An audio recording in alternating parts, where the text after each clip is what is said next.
अध्यक्ष महोदय, इस हाउस में हमारी मेजॉरिटी है और आज ये विश्वास प्रस्ताव कॉन्फिडेंस मोशन लाने की क्या जरूरत पड़ी, वो संक्षेप में कल मैंने बताया था ये प्रस्ताव रखते हुए कि मेरे पास 2 एमएलएज आए जिन्होंने कहा जी ये बीजेपी वाले आए थे और हमें ऑफर कर रहे थे कि केजरीवाल अब गिरफ्तार होने वाला है, उसके बाद हम इनकी सरकार गिरा देंगे आम आदमी पार्टी की, सारे एमएलए तोड़ लेंगे, 21 हमारे संपर्क में हैं, औरों से भी बात चल रही है, तुम भी आ जाओ, 25 करोड़ भी देंगे और जो मांगोगे और भी दे देंगे, तुमको चुनाव भी लड़ा देंगे। फिर हमने सारे एमएलए से संपर्क किया तो पता चला 21 तो नहीं, इन्होंने 7 एमएलए से संपर्क किया था। आज उनमें से कई एमएलएज ने इस हाउस के अंदर अपनी अपनी दास्तान सुनाई है और बताया है कि उनको अप्रोच किया गया था। जैसा भी मेरे भाई राजेश ने बताया, राजेश गुप्ता जी ने, कि ये कहते हैं सबूत दो। कैसे सबूत दें? किस चीज का सबूत दें? कभी किसी रिश्तेदार के जरिए आ जाते हैं, कभी किसी दोस्त के जरिए आ जाते हैं, आके कहते हैं जी आ जाओ हमारे साथ, अमित शाह से मिलवा देंगे, फलाना कर देंगे। उसकी कोई आदमी कोई टेप रिकॉर्डर जेब में लेके थोड़ी घूमता है कि कोई आएगा और मैं उसको टेप कर लूंगा। किस चीज का सबूत दे? तो मैं एक तो ये कहना चाहता हूं, ये बड़े दिनों से इनको ये लग रहा है कि केजरीवाल को गिरफ्तार कर लेंगे और पार्टी खत्म हो जाएगी। केजरीवाल को तो गिरफ्तार कर लोगे, केजरीवाल की सोच को कैसे गिरफ्तार करोगे?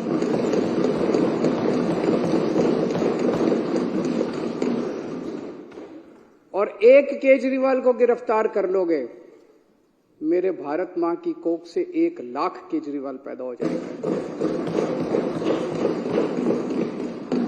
आज जिस तरह से इन्होंने आम आदमी पार्टी पे हमला बोला हुआ है, इतने हमारे नेता गिरफ्तार कर लिए, हमारा सारा काम रोकने की कोशिश कर रहे हैं, धमकियां दे रहे हैं, ये कर रहे हैं, वो कर रहे हैं, सब तरफ से, चारों तरफ से हमले ही हमले हमारे ऊपर किए जा रहे हैं। देश का एक एक बच्चा देख रहा है कि हो क्या रहा है। सारे लोग देख रहे हैं, इनको लगता है लोग बेवकूफ है, लोग बेवकूफ नहीं है। अब पार्कों के अंदर चर्चा होने लगी है कि ये चल क्या रहा है, तो लोग एक प्रश्न पूछने लगे हैं, क्या मोदी जी केजरीवाल को खत्म करना चाहते हैं? क्या मोदी जी केजरीवाल को क्रश करना चाहते हैं?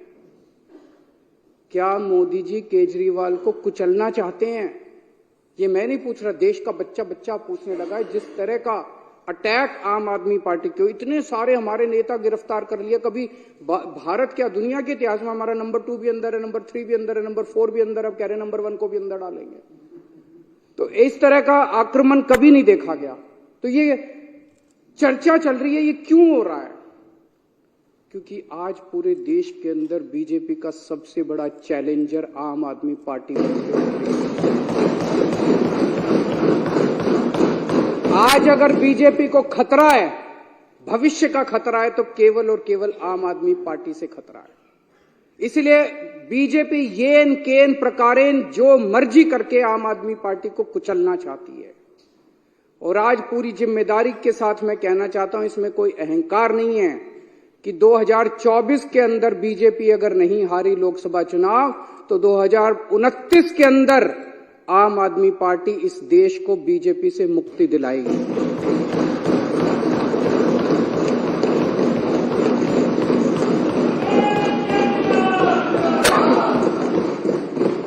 अध्यक्ष महोदय, ये कोई छोटी बात नहीं है। एक छोटी सी पार्टी, 12 साल का बच्चा है, 12 साल पहले ये पार्टी बनी थी।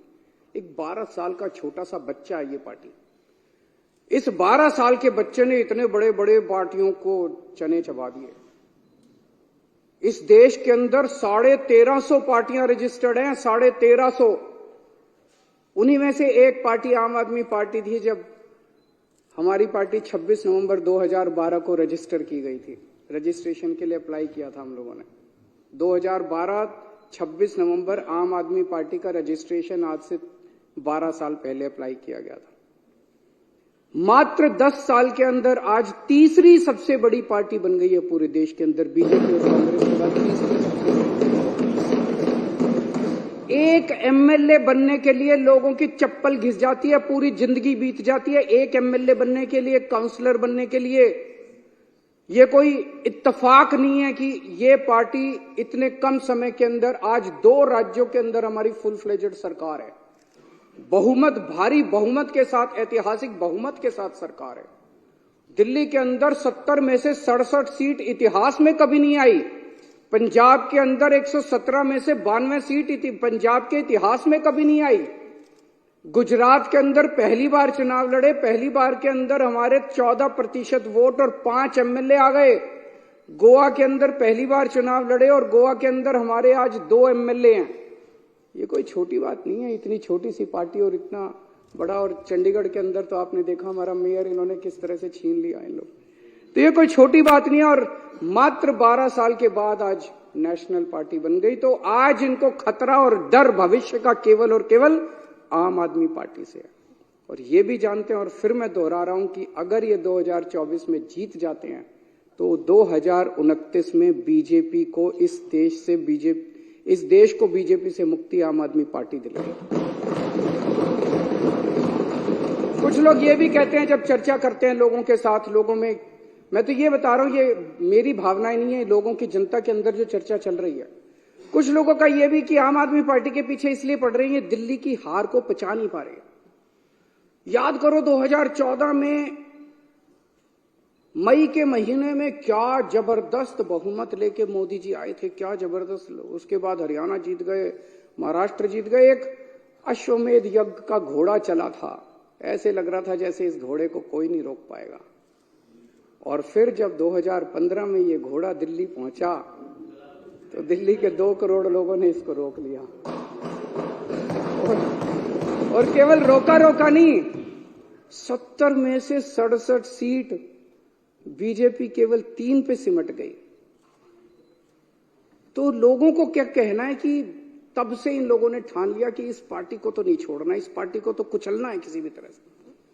और फिर अक्सर देखा गया इस तरह के नई पार्टियां आती हैं, आंदोलन से निकलती हैं, बनती हैं और फिर एक ही चुनाव में खत्म हो जाती हैं। इनको पूरी उम्मीद थी कि एक चुनाव के बाद हम इतना इनको तंग करेंगे। आने के बाद इन्होंने बहुत तंग किया, हमें काम नहीं करने दिया इन लोगों ने। लेकिन 5 साल के बाद इनको उम्मीद थी चलो 2015 तो जीत गए, 2020 में इनकी सरकार नहीं बनने दें। फिर 2020 के अंदर 70 में से 62 सीट, ये 8 सीटों पे से 2019 में इतने भारी 303 सीट लेके लोकसभा के अंदर जीते, लेकिन उसके बाद दिल्ली के अंदर आके हार गए। तो इनको ये दिल्ली की हार पच नहीं रही। इन्होंने हमें रोकने के लिए क्या नहीं किया, सब कुछ किया इन्होंने हमें रोकने के लिए, कोई कसर नहीं छोड़े इन्होंने हमें रोकने के लिए। लेकिन जो हमारा असली चीज था वो ये, इन्होंने हमारे काम, सबसे बड़ी तकलीफ इनको किस बात की है कि जो काम हम लोग कर रहे हैं इनके पास उसका काट नहीं है। जो काम हम लोग कर रहे हैं ये वो काम नहीं कर सकते।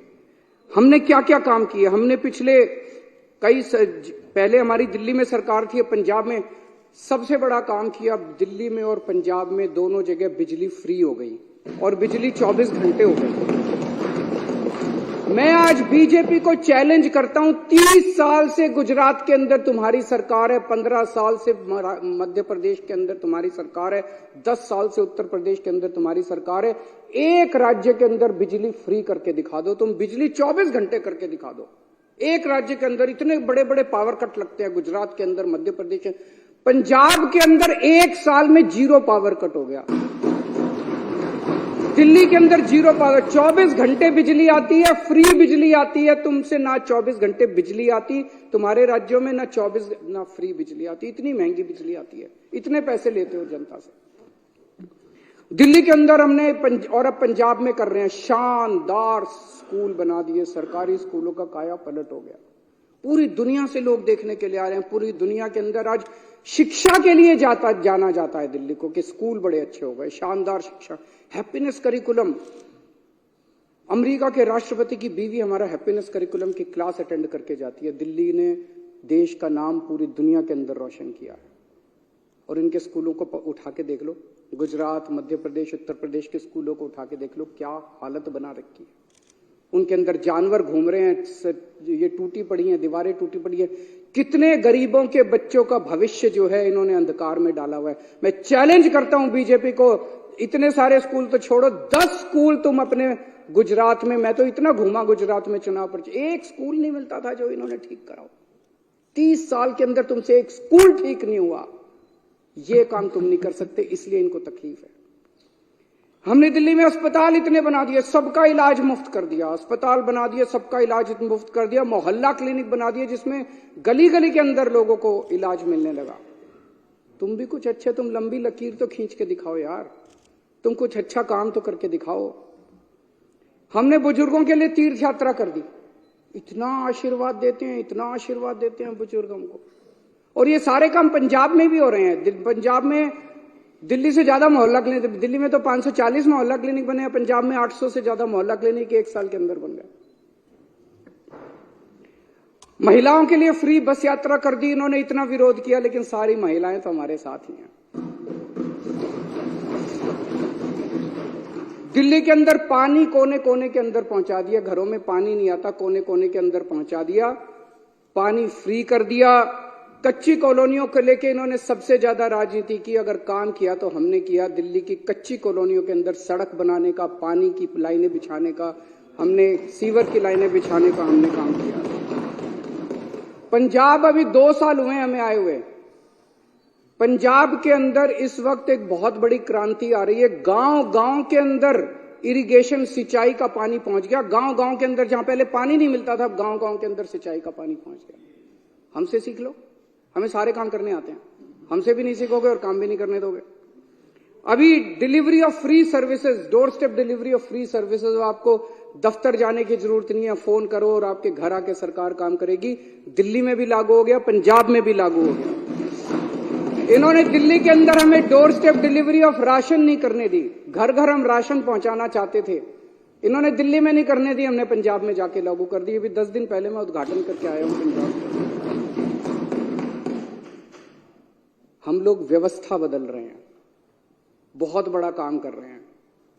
और अब मैं आपको बताता हूं जो एक दर्दनाक कहानी है कि इन लोगों ने किस तरह से ये सारे काम रोक, जब इन्होंने देखा कि जो काम केजरीवाल कर रहा है ये काम तो हमसे होते नहीं, ना हमसे स्कूल बनते, ना हमसे अस्पताल बनते, ना हमसे बिजली का काम होता, ना हमसे पानी का काम होता, ना हमसे सिंचाई का काम होता, ना हमसे दलाल खत्म, हमसे और ना हमारी इच्छा भी को पैसे कमाने हैं इन्होंने। तो जब इन्होंने देखा ये काम नहीं, तो इन्होंने काम रोकने का काम किया। बड़े दर्द के साथ आज मेरे को कहना पड़ रहा है कि पिछले साल इन्होंने किस तरह से दिल्ली के अस्पतालों के अंदर दवाइयों को रोकने का काम किया। अस्पतालों के अंदर गरीब आदमी अपना इलाज कराने के लिए आता है, अस्पतालों के अंदर बेबस आदमी जिसके पास पैसा नहीं होता, जो अमीरों के अस्पताल में, 5 स्टार अस्पताल में इलाज नहीं करा सकता, वो कराने के लिए आता है। हमने अस्पताल बदले थे, अस्पताल शानदार बना दिए, सारी दवाइयों का सबका इंतजाम किया। इन्होंने अफसरों के ऊपर उनकी हाथ मरोड़ के उन दवाइयां बंद करा दी। इन्होंने टेस्ट बंद करा दिए। मोहल्ला क्लिनिक में 3 महीने तक पिछले साल मोहल्ला क्लिनिक में टेस्ट नहीं हो पाए। इन्होंने पेमेंट रोक दी लेबोरेटरीज की। इतने गंदे और इतने घटिया लोग हैं ये लोग। कोई रोकता है क्या? कहते राम भक्त है। भगवान राम ने कभी नहीं कहा था कि गरीबों की दवाइयां रोको, गरीबों की। पाप लगेगा तुम लोगों को, पता नहीं किस मिट्टी के बने हैं, पाप लगेगा आपको। विधुड़ी जी, आपकी पार्टी ने जो ये काम किया दवाइयां रोकने का और टेस्ट रोकने का और सारे अस्पतालों का इलाज रोकने का, गंदी बात है ये। बता के जाना, आप भी रुक जाओ, बता के जाना अपनी पार्टी वालों को क्यों किया उन लोगों ने। दुश्मनी मेरे से है, दुश्मनी केजरीवाल से है। दिल्ली के 2 करोड़ लोगों से क्यों बदला ले रहे हो तुम लोग? एक वो MTS थे, data entry operator, OPD counter पे जब आप सरकार, बैठ जाओ, मैं सारे जवाब दूं, बैठ जाओ, 2 मिनट बैठ जाओ, मैंने डिस्टर्ब नहीं किया था। दिल्ली के अंदर जब आप अस्पताल में जाते हो, दवाई की खिड़की पे जाते हो, खिड़की ऊपर एक आदमी बैठा मिलता है रजिस्ट्रेशन करने के लिए, OPD के लिए, OPD का कार्ड काटने के लिए। वो कॉन्ट्रैक्चुअल था, वो डेटा एंट्री ऑपरेटर था। एक दिन एक ऑर्डर पास करके इन्होंने दिल्ली के सारे सरकारी अस्पतालों के डेटा एंट्री ऑपरेटर हटा दिए। अब अस्पताल के अंदर रजिस्ट्रेशन करने वाला कोई नहीं बचा। अरे करना क्या चाहते हो? दिल्ली के लोगों को मारना चाहते हो क्या? एक दिन फरिश्ते स्कीम कि अगर दिल्ली की बाउंड्री के अंदर किसी का भी एक्सीडेंट होगा उसका फ्री में इलाज किया जाएगा, चाहे प्राइवेट में हो चाहे सरकारी अस्पताल में हो। 23,000 लोगों का हम फ्री में इलाज करा के उनकी जिंदगी बचा चुके हैं। इन्होंने फरिश्ते स्कीम बंद करा दी। इन लोगों ने, इतने घटिया किस्म के लोग हैं ये लोग। मेरा दिल रोता है जब मैं ये सारी चीजें, मैं जानता हूं किसी दिन लिखूंगा ये सब कि किस तरह से भारतीय जनता पार्टी के लोगों ने कितने घटिया स्तर के ऊपर इन लोगों ने काम किया है। ये राजनीति होती है। ये राजनीति सत्ता के लिए तुम किसी भी हद तक चले जाओगे, कुछ भी करोगे सत्ता के लिए। अरे मेरे से दुश्मनी है, मेरे को गालियां दे लो यार, दिल्ली के लोगों का इलाज तो मत रोको कम से कम। आप लोगों को लगेगा केजरीवाल झूठ बोल रहा है। भाई सरकार तो हमारी है, फिर ये कैसे रोक सकते हैं? ऐसा मन में आएगा ना कि भाई सरकार तो हमारी है, सरकार तो केजरीवाल की है, फिर ये कैसे रोक सकते हैं? मैं बताता हूं कैसे रोक सकते हैं। सर्विसेज इनके पास है। सर्विसेज का मतलब ट्रांसफर पोस्टिंग, किस अफसर को कहां लगाना है, कहां से हटाना है, किस अफसर के खिलाफ कार्रवाई करनी है। अगर कोई अफसर करप्शन करता है तो उसके खिलाफ कार्रवाई, डिसिप्लिनरी प्रोसीडिंग, विजिलेंस, जेल भेजना, ये सारा इनके पास है। पूरा अफसरशाही के ऊपर और स्टाफ के ऊपर और कर्मचारियों के ऊपर इनका कंट्रोल है। आज मेरे को जो मेरा चपरासी मेरे कमरे में चाय पिलाने आता है, अगर कल वो कह दे मैं चाय नहीं पिलाता, मैं उसकी ट्रांसफर नहीं कर सकता मुख्यमंत्री होके भी। इतनी भी पावर नहीं है मेरे पास। सुप्रीम कोर्ट ने ऑर्डर पास किया, भाई ऐसे सरकार नहीं चल सकती, इनके ऊपर कंट्रोल मुख्यमंत्री का होगा। इन्होंने कानून ला के पास कर दिया कि नहीं, कि मुख्यमंत्री का नहीं होगा, एलजी का कंट्रोल होगा, केंद्र सरकार का कंट्रोल होगा। अब ये क्या कर रहे हैं? एक एक एक एक आईएएस अफसर को बुला के धमकी दी जा रही है। धमकी क्या दी जा रही है? कि अगर तुमने इस सरकार का एक भी काम किया, किसी भी मंत्री का एक भी काम किया, तुमको जेल भेज देंगे, तुमको सस्पेंड कर देंगे, तुम्हारे ऊपर झूठा केस बना देंगे। जैसे इतने सारे झूठे केस अभी इन्होंने बताए, तुम्हारे ऊपर झूठा केस बना देंगे, सस्पेंड कर देंगे, ईडी लगा देंगे, सीबीआई लगा देंगे। खबरदार अगर तुमने इनका साथ दिया तो। रो रहे हैं आईएएस अफसर, रो रहे हैं दिल्ली सरकार के कर्मचारी। एक मेरे पास अफसर आया, टप टप आंसू बह रहे थे, 56 साल की उम्र है उसकी, और टप टप टप टप आंसू बह रहे थे उस आईएएस अफसर के। वो बेचारा, वो कहता है कि मैंने कभी ऐसी नौकरी नहीं देखी, इस तरह का माहौल मैंने कभी नहीं देखा कि खुलेआम हमें धमकाया जा रहा है।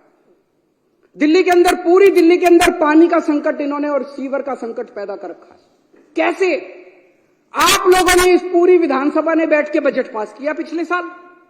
आपने कहा भाई 5,000 करोड़ रुपए बजट होगा दिल्ली जल बोर्ड का। वो सारा पैसा लेके बैठ गए ये लोग।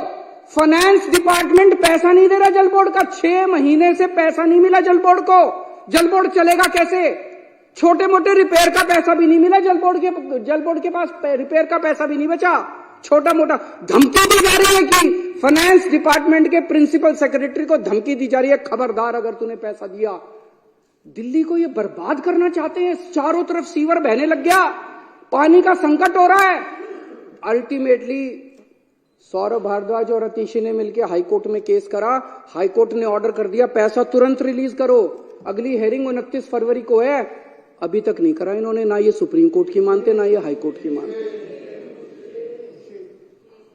अब एक और संकट पैदा कर दिया इन्होंने। पानी के बिलों का बहुत बुरा हाल हो रहा है दिल्ली के अंदर। अनाप शनाप बिल आ रहे हैं, गलत बिल है, सारे के सारे गलत बिल है। हमने प्रस्ताव रखा, आप ही बताना अगर गलत है तो। हमने कहा भाई अगर किसी का पानी का बिल गलत है, आपके पिछले सालों के अंदर 3 साल 4 साल 5 साल जब से आपने पैसे नहीं भरे, आपके 2 या 2 से ज्यादा अगर कोई भी ओके बिल है, उसको हम ले लेंगे, उसका एवरेज निकालेंगे और एवरेज के हिसाब से बाकी सारी कर देंगे। ठीक है कि नहीं है? गलत है कि ठीक है? हमने ये बनाया प्रस्ताव बना के अफसरों को भेजा, इसको लागू करो। अफसरों ने फाइल पे लिख दिया कि हम नहीं लागू करते। फिर बुला के पूछा उनसे, अफसरों से, रोने लग गए बेचारे। बोले जी कह रहे हैं तुम्हारी नौकरी चली जाएगी, तुमको जेल में डाल देंगे अगर तुमने ये प्रस्ताव पारित किया तो। लेकिन प्रस्ताव तो पारित करा के छोड़ेगा केजरीवाल।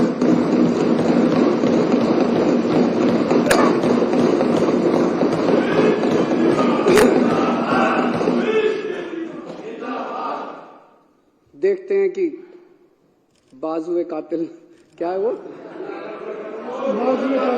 जोर कितना बाजुए कातिल में है। उन्होंने बिजली की सब्सिडी बंद करने की कोशिश की थी, मेरे को याद है। पिछले साल से खूब नौटंकी मचा रखी है उन्होंने। कभी बिजली कंपनियों के डायरेक्टर हटा दिए, कभी ये हटा दिया, वो हटा दिया कि बिजली की सब्सिडी बंद करो। इनको पता है कि बिजली की सब्सिडी से सबसे ज्यादा जनता प्रभावित है। होने नहीं दी मैंने इन लोगों की गंदी चाल।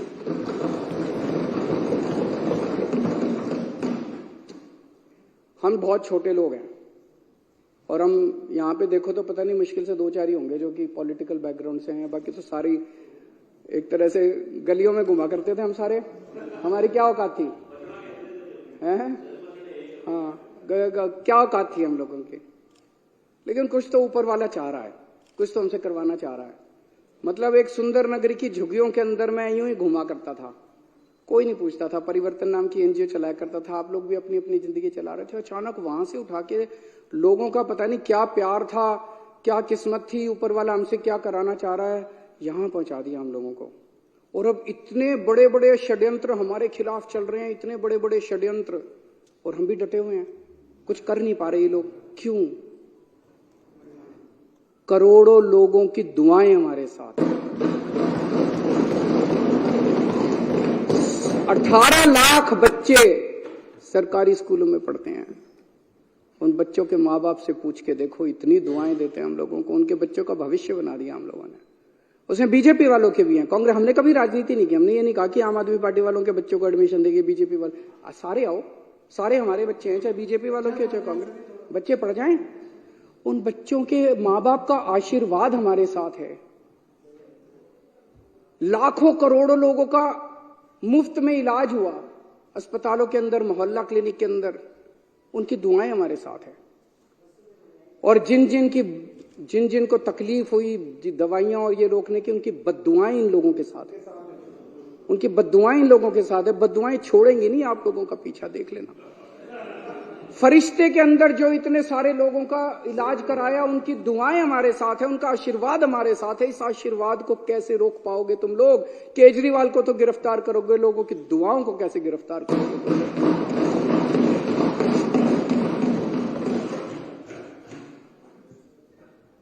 अब ये ऑपरेशन लोटस करने आए हैं। कितने ऑपरेशन लोटस कर लिए? अब तो थकते भी नहीं हो तुम। हमारी दाद तो देनी पड़ेगी तुम लोगों को। हमें क्यों नहीं तोड़ पा रहे ये लोग? हमें क्यों नहीं खरीद पा रहे? क्योंकि हमने कोई गलत काम नहीं किया।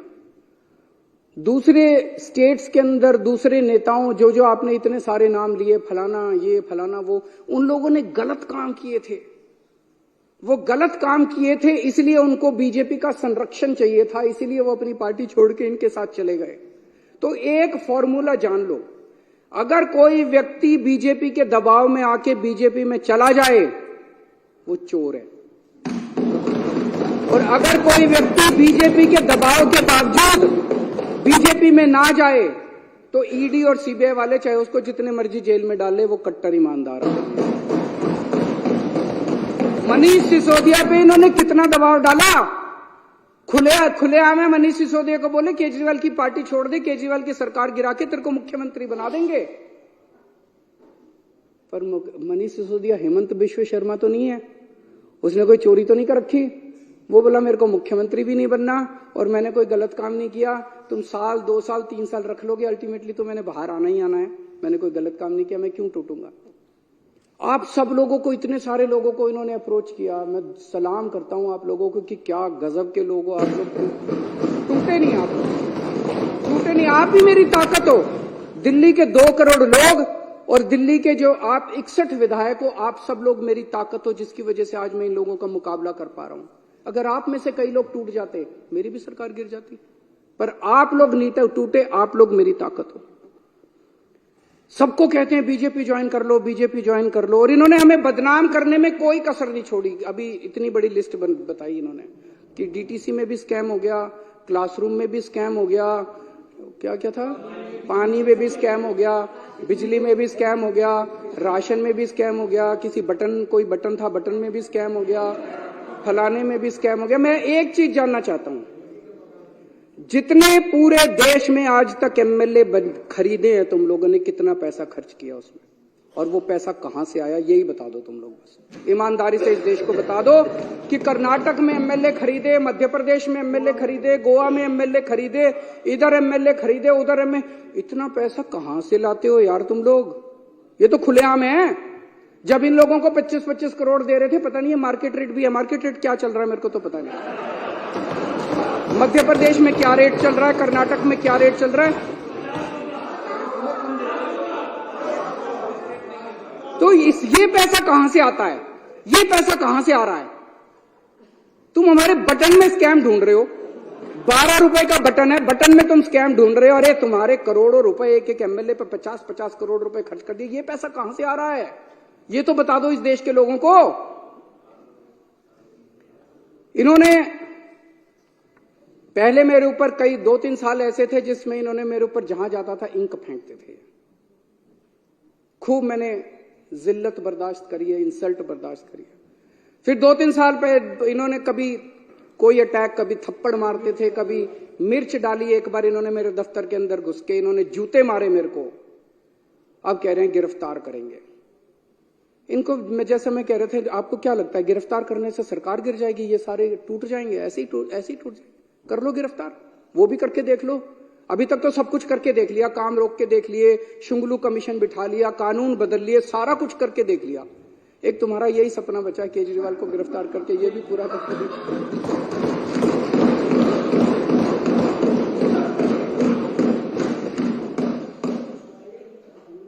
अभी तक तुमने इतनी रेड मारी, एक भी नेता के खिलाफ इसके ऊपर मुकदमा चलना चाहिए। बीजेपी वालों के ऊपर ऐसे ही रेड मारने घुस जाते हो किसी के घर भी। कोई कानून नियम है, कायदा है या नहीं है, संविधान है या नहीं है?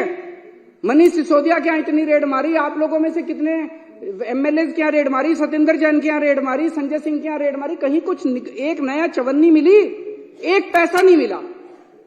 अरे हमारी संपत्ति लोगों के दिलों के अंदर है, बैंक अकाउंट के अंदर नहीं। और हमारा बैंक अकाउंट लोगों की आंखों के अंदर। यहां नहीं है हमारी संपत्ति जहां ढूंढ रहे हो तुम लोग। अध्यक्ष महोदय, 2014-15 में 2 घटनाएं घटी उस फाइनेंशियल ईयर में।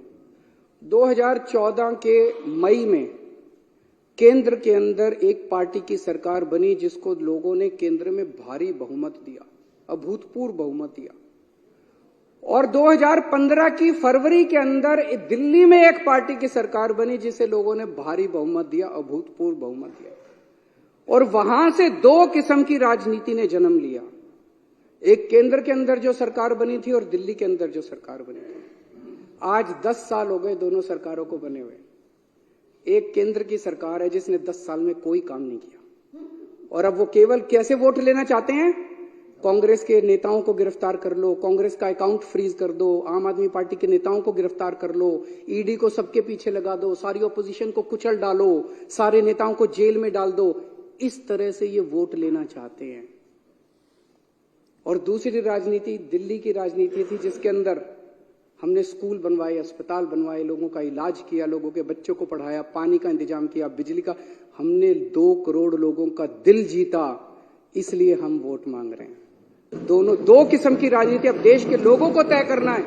एक पाप की राजनीति है, एक पुण्य की राजनीति है। इस देश को पाप की राजनीति चाहिए या इस देश को पुण्य की राजनीति चाहिए, ये लोगों को तय करना है।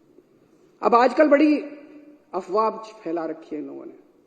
बस ये लोकसभा चुनाव हो जाएं, उसके बाद तो संविधान बदल के दिल्ली को फुल यूनियन टेरिटरी बना देंगे। उसके बाद चुनाव फैला रखी, नहीं फैला रखी, विधानसभा खत्म कर देंगे। अरे किसी के बाप की जागीर है जो विधानसभा खत्म कर दोगे? ऐसे ही विधानसभा खत्म कर दोगे? ये देश किसी की पिताजी की जागीर थोड़ी है कि ऐसे ही विधानसभा खत्म कर दोगे। मैं आज बीजेपी से जानना चाहता हूं, ये चुनाव इसी बात पे हो जाए, दिल्ली के लोगों से जाके वोट मांगो, बोलो तुम्हारा वोट का अधिकार छीन लेंगे, वोट दो हमको। मजाल जो तुमको। आज बीजेपी स्पष्ट कर दे कि लोकसभा के बाद दिल्ली की विधानसभा को भंग करेंगे कि नहीं करेंगे, इसी के ऊपर चुनाव हो जाए इस बार। आप भी जा जाके गली गली में बोलना और गली गली में लोगों को बताना कि अगर तुमने बीजेपी को वोट दे दिया तो तुम्हारा बीजेपी वोट का अधिकार छीनने वाली है। बीजेपी खुल के अंदर बोल रही है और बीजेपी को हम ललकारेंगे, अगर हिम्मत है तो करके दिखा दो। और एक और आप सबसे विनती है कि विधानसभा भंग करें या ना करें, हम यहां सत्ता के लिए नहीं आए, हम यहां सेवा के लिए आए हैं, काम करते रहना।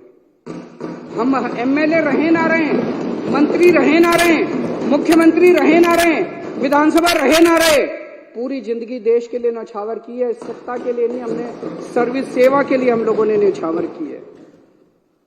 मैं दिल्ली वालों को भी बोलना चाहता हूं, इन लोगों को आपके बेटे से तकलीफ है। आपने मेरे को बहुत कुछ दिया है, दिल्ली वालों ने। सुंदर नगर की गलियों से उठा के एक आदमी को इतनी बड़ी जिम्मेदारी दिल्ली वालों ने दे दी। इन लोगों को आपके बेटे से तकलीफ है, ये आपके बेटे को क्रश करना चाहते हैं, ये आपके बेटे को खत्म करना चाहते हैं। लेकिन आप चिंता मत करना, मैं आपके साथ हूं, आपके लिए लड़ता रहूंगा मरते दम तक। मेरी ये विधानसभा भंग भी कर दें, अगर ये जितने मर्जी षड्यंत्र करते रहें, सत्ता में होते हुए या सत्ता में बाहर रह के, मेरी जिंदगी आप लोगों के लिए है। 7 जन्म में भी मैं आपका एहसान नहीं चुका सकता जो एहसान दिल्ली वालों का मिला।